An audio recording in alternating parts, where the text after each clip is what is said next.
ሰው መርዳት ለካ እንደዚህ ደስ ይላል።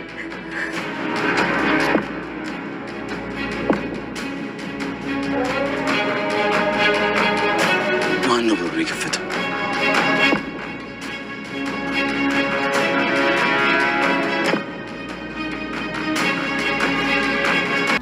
ትንሽ ቀን ፈገግ ብትልልህ የእውነት አክስት የሆነች መሰለች እንዴ? ትሰማለህ? እሷ ማለት እናትና አባትን የገደለች ምህረት የለሽ ሰው ነች። ለእሷ ደግሞ ማዘን የለም። ምን አባ ነው ያልካት? ለማ ስለማን እንደማወራ ገብቶሃል? ለብሌን ምን አባ ነው ያልካት? ብሌን የኔ ፍቅረኛ ከእሷ ጋር ያወራሁትን ነገር የምነግርህ ይመስላል? የጮኝን ሚስጥር ለምንድን ነው የምነግርህ? ዳግም አታናደኝ። ስለ እኔ ምን ብላትን አኮረፈች? አኮረፈችም አትለኝም። አንተ ሾካካ የሆነ ነገር እንዳልካት እርግጠኛ ነኝ። አስመሰል ምንድን ነገር ከተለኛለን? አስመሰልነትሽ ታወቀብህ እኮ ሁኔታዎች። ሲጀመር ብሌን ይሄን ናት። ትንሽ ፊት ስትሰጥህ የወደደች መሰለህ? ትሰማለህ? እሷ እኮ የቀረበች ከነጋ ስትጣላች እኔ ለማስቀናት አስባ ነበር። ምንም ነገር አይደለም እኮ የዘጋች። ከነጋ ስታረቅ በቃ ያንተ አስፈላጊነት ደግሞ ቀረ። ሞኝል ይሄን እኮ የወደደችኝ ነው ብላ አስብ ይሆናል። ዝም በል። እስካሁን ለእሷ ስል ነበር የታገስኩ። ከዚህ በኋላ አንድ ቀን ብትነፍስ እገልሃለሁ። ወደድክም ጠላህም ብሌን ከዚህ በኋላ ይሄ ናት። በማንኛውም መንገድ እናደርጋታለን። ሳሚ እስከ ዛሬ አንተ ነበርክ እያሸነፍክ ነበር። ያው ዛሬ በተለይ የሁሉም ሽንፈቴን መልሼ አሸነፍኩ። ብሌን ያየሽው ነገር ሙሉ አይደለም። እሱም ብሎ እኔን እያናደደ ይሄ ነገር እንዳደርገው የሚፈልገው ይሄንን ተንኮል ያቀደው እኮ አንቺ እንድታያስበው ይሆናል። ሳሚ በቃ ሁሉንም ነገር ሰምቻለሁ። አንተ ለካ እስካሁን እያስመሰልክ ነበር። ሞኝ ነው እንደምታረገኝ። ብሌን እኔ ከልቤ ነው የተቀየርኩት። አሁን ሰምቻለሁ።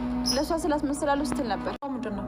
ወደ መጣሁበት ቃልዬንና ወይዘሮ ገነትን እጅ ከፈንጅ ያዛቸው አቶ በኃይሉ።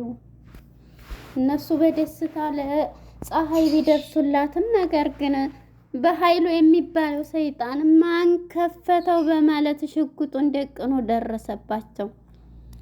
ቃልዬን አለማድነቅ አይቻልም። እስከ ዛሬ የተሰራቻቸው መጥፎ ነገሮች ግን ዛሬ እንኳን እስኪ አንድ መልካም ነገር ልስራ ዳኝልኝ በማለት ተማጸነች፣ አለቀሰች። ህጄ የኦክስጅን ትንፋሽ እንትን እንዲላት አጥሯት ነውና ህጄ ላምጣ በማለት ዶክተር ሁና አፍንጫዋ ላይ ስጨምርላት ጣለችው። በጣም አዘነች። ፀሐይ ቁሚ ብትላትም በቃ ሞተች ብለው ሁለታቸውም እየተላቀሱ ነበረ። ቃልዬም አንገቷን ይዛ ተነሽ ተነሽ ብትላትም እሷም ልሰማ አልቻለችም። ፀሐይ ገንዬም ደንግጣ በለቅሶ ታጀበች። ከማልቀስ ነይና ግዢኝ አለቻት። የበኃይሉ ተንኮል እንደቀጠለ ነው። ባልሰሩት ስራ ገኒን ሰላምንና ሳሚን ቤተሰቦች የጨረሱት እነሱ ናቸው። ይገርመሃል፣ ሙተው እንኳን አስክሬናቸው ላይ ጫውና አረቂ እየነሰነሱ ወይኔ ውሸት ታሪክ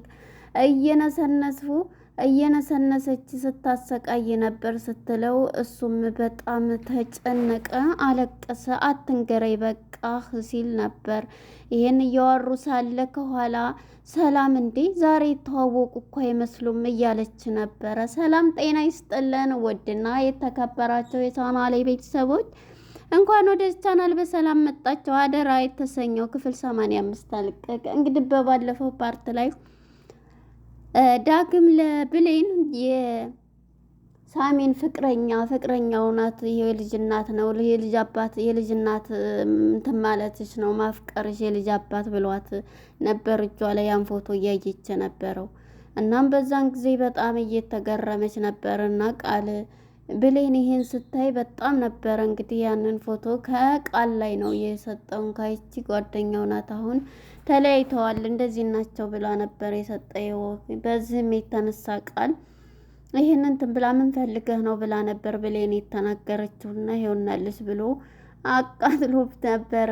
ዳግም ወደ ክላሱ ሄደው ብሌንም በጣም እየተናደደች ምን አድርጓን ነው ምን አናደደብኝ እያለ ሳሚን በጣም እየተናደደ ይገኛል ማለት ነው። በመጨረሻ እንግዲህ ምን ሆነች ነው በቃ ምን ሆነ ነው እያለች እሷም አስመሳይ ነህ እያለችው ነበረ። የሆነ ነገር ስለኔ ነግሯታል እያለ እንግዲህ እሷም ወደ ቤት ስትገባ በኃይሉና ጆ ተያይዘው ወጥተዋል ማለት ነው። ተያይዘው ወጥተው እንግዲህ እየተሸኛኙ እሱና እሱ እያወሩ ነው ያሉት። እያወራው ነው ይሄን አድርጋ እያለ ያላደረገችውን ነገር እንግዲህ ራሱ በገደላቸው እናትና አባቱን። ነገር ግን ሳሚና ሰላም ናቸው እንደዚህ ያደረጉ። አስክሬናቸው ራሱ ሙተው እንዴት እንዳሰቃየቻቸው በማለት እንግዲህ የእሷን ስትገደል የእሷን ንብረት ለመውሰድ ብሎ የውሸት ታሪክ ጆ ነገረው። ጆ ደግሞ በጣም ጥርጣሬ ውስጥና የእሷን መልካምነት ሲያይ በጣም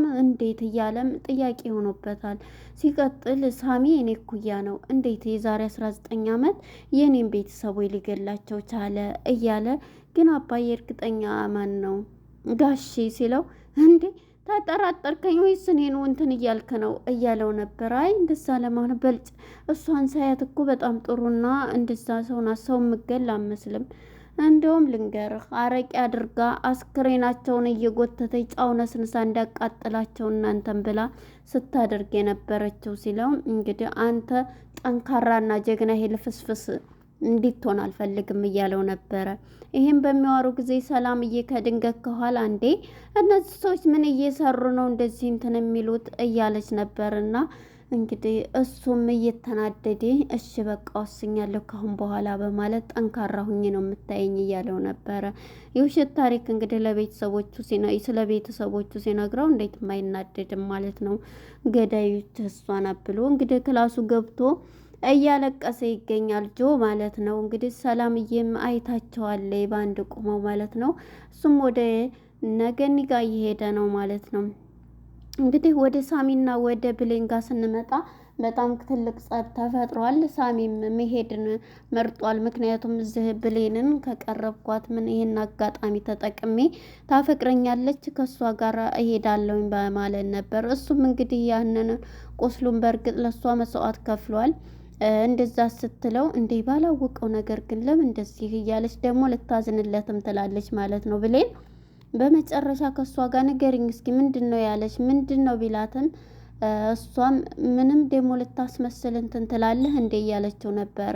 እና ዳግም ሲመጣ ለእሷ ብዬ ነው እስከዛሬ ሁሉንም ጸባይ ተቀይሬያለሁ ያልኩትም ሁሉንም ነበር ብሎ ተቀይሬያለሁ ብለህ ነበር፣ አንተ ግን ውሸትህን በማስመሰል እኔን የምታገኝ መሰለህ እንዴ እያለች ሳሚ ላይ ትጮህበታለች ማለት ነው። በዚህ የተነሳ እንግዲህ ዳጊ ከክላሱ ሲወጣ በር ላይ ጠብቆ አንተ ምንድን ብልሃል ነው ምንድን ብያተ ነው ደግሞ የኔንና የፍቅረኛ የምነው አብረህ እንደዛ ስትሆን እኔና እሷ በተጣላን ጊዜ ከአንተ ጋር የምትሆን መሰለህ እንዴ እያለ እንግዲህ ይነድለታል።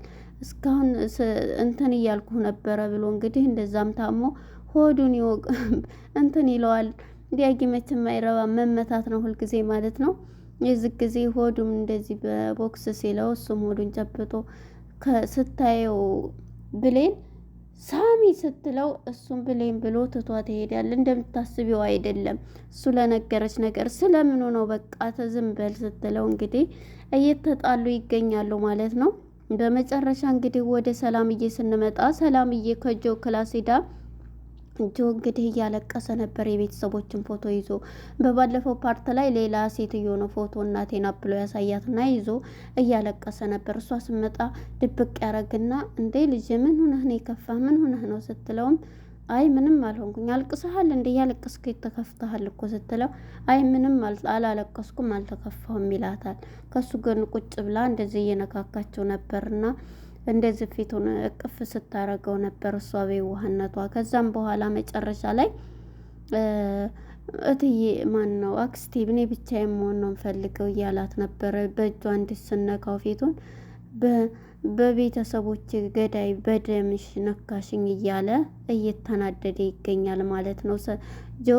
በዚህም የተነሳ አክስቴ ብቻዬን መሆን ነው የምፈልገው ስለ ምን አልከኝ ስትለው ብቻዬን መሆን ሲላት እሺ ብላ ትታው ትወጣለች ማለት ነው። ሳሚም እንግዲህ መንገዱን ሊቀጥል ሻንጣውን አዘጋጅቶ ከሳሎን መጥቷል ማለት ነው። እናም በዚህ ጊዜ ስታየው መጀመሪያ ላይ እሷ ጋር እያወራ ነበረ ከብሌን ጋራ። ብሌን በማታውቂው እኮ ነው ብለው ቁስሉን ደግሞ ሲል ሲናደድ ያማውና በእጁ እንዲሲይዝ እሷም ቀጥ ብላ እያየችው ለያዘው ልገድፈው ምን እያለች እያሰበች ነበርና አልገደፈችውም። እሱም እንግዲህ አሁን በቃ ምክንያቱም እነሱን ስጠብቅ ስለሆነ የነበርኩት። አሁን ብሌን ከጠላችኝ እሄዳለሁ የሚለውን ውሳኔ ወስኗል ማለት ነው። በመጨረሻ እንግዲህ ሻንጣውን አዘገጃጅቶ ምንድን ነው ደግሞ አንተ ምን ልትሆን ነው ስትለው አይ ካሁን በኋላ ምን ቀረኝ እያለ ነበር። እሷም ከበር ሆና እያየችው ነበረው ማለት ነው። ብሌን እንግዲህ እሱ ሊሄድ ሲል ሁሉንም ነገር ልትነግረው ትችላለች ማለት ነው። እኔ ተቀየምኩህም የራስህ ህይወትና ሚስት ልጅ አለህ፣ ግን በእኔ ላይ እንደዚህ ለምን ታደርጋለህ ብላ ፎቶውንም ሁሉንም ታሳየዋለች ብዬ አስባለሁ። ይህን ስነግረው እንግዲህ ሳሚ እንግዲህ ቃልዬ የእውነት ነው ያው እንደዚህ ነበረ ብላ እውነቱን የተናገረው። እንግዲህ ይሄንን ስትነግረው ያው ተለያይተናል፣ ያው ተለያይተዋል ብላለች። ተለያይተናል ጓደኛ የነበረች ብሎ ሊነግራት ይችላል። ይህን ሁሉ ድብቅ ሚስጥርህን ይዘህ ነው ብላ እንግዲህ ያው እንትን ሊሉ ይችላሉ። አትሄድ ልትለውም ትችላለች እንደባለፈው ማለት ነው። እንግዲህ ያለው ነገር ይሄ ነው ማለት ነው። እንትናም ጆም ሊለምነው ይችላል። ምክንያቱም ጆ እሱን ለማጥፋት እየተዘጋጀ ስለሆነ እሱንና ሰላምን አብሮ ሊለምነው ይችላል። እሷም ልለምነው ትችላለች ማለት ነው። አሁን ያለበት ሁኔታ እንግዲህ ይህን ይመስል ነበረ ድራማ። ወደ በኃይሉ ጋር እንግዲህ ስንሄድ በኃይሉ ወደነ ገኒ ጋር እየሄደ እስቲ ያቺ ሴትዮ ሙታ ይሆን እስካሁን ነገሩ አትሞትም እያለ ፏጠምም እያላት ልያት ብሎ ቀጥታ እየሄደ ነበርና እንዴ ማነው በሩን የከፈተው እያለ ነበር። እነ ቃል ግን ደስ ብሏቸው ዳንሽልኝ እያለች ነበረ ቃል ማለት ነው። ሰውን መርዳት በህይወቴ እንዴት ደስ ይላል፣ ዛሬ ስለረዳው ስለ ዳንሽልኝ ደስ ብሎኛል እያለች እውነት ቃል ይሄንን ስትል እውነትም ተቀይራለች የሚለው አይገልጸውም። እንግዲህ እዚህ ላይ ጥሩ ነገር ሰርታለች። እየወደቀኝ ደከመኝ እያለችም የበኃይሉን ክላስ አግኝተዋለች። እንግዲህ በኃይሉ ሶስታቸውንም ያስራቸዋል ብዬ ነው የማስበው። ምክንያቱም ሽጉጥ ይዟል። ሁላቸውንም ያስራቸውና ያስቀምጣቸዋል ማለት ነው። ያው ላይ ገላቸው ይችላል። ሶስታቸውንም አስሮ ምን ልታደርጊ አንቺን ነው ብሎ እንዲያውም ቃልን በመጀመሪያ እንትን ይልና ገኒንም ያስራታል፣ እዛው ያስራቸዋል ብዬ ነው የማስበው። እንግዲህ አይገላቸውም መቼም ሽጉጡን ደቅኖባቸው ነበረ እንግዲህ ያለቀው ማለት ነው። ቃልን እዚህ ቦታ ላይ አመስግኛታለሁ እስከዛሬ ከሰራቸው መጥፎ ነገር። ደከመኝ ብላ ከመንገድ ትመለሳለች ነበር ያሰብኩት። ነገር ግን አሁን ላይ ጥሩ ነገር ሰርታለች። ማዘር እያለ እያለቀሰች ራሱ ነበረ ስትረዳት የነበረችው ፀሐይን። ስትድንላት ደግሞ በጣም ደስ ብሏታል ማለት ነው። ለነበረን ቆይታ አመሰግናለሁ። ባይ ባይ።